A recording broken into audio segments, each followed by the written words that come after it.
We're here at Sunday, Yes.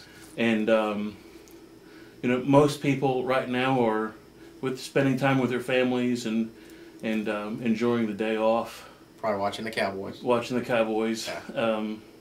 You're here, and I think the reason that you're here is because you're motivated to defeat Kip Averitt. Correct. Now, let everybody know why you think he needs to be replaced. Well, here's the thing. First off, I don't want any disrespect intended towards Kip Averitt. Kip served the state both as a representative as a senator for 16 years. But I think anybody that has got to know Senator Averitt and looks at his voting record, there's no question that Senator Averitt is not a conservative by definition. I think he's probably socially conservative, but fiscally he's very liberal. He is a self-described moderate. And if you go back and you look at the moderate profile, there was a time in the party history not only was that desired, it was recruited, developed, and promoted within the party leadership. Now, the party constituents, on the other hand, probably didn't like that profile. And you really have to go back to Bush 41 as the one who probably started that profile. But the idea behind having moderate leaders in is if we had moderate Republicans and moderate Democrats coming together, everybody would be in harmony.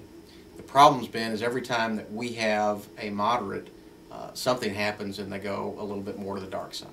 And that's not been beneficial to the constituents.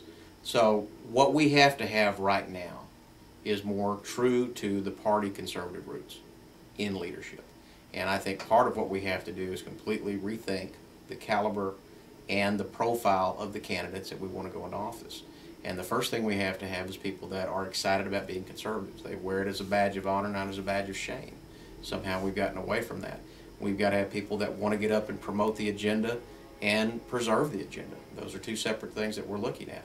On top of that, we've got to have candidates that can communicate and articulate and negotiate that agenda, because bills don't get out of committee on their own, they don't get passed on their own, and we have to have people that are inside that. I feel that I meet that qualification.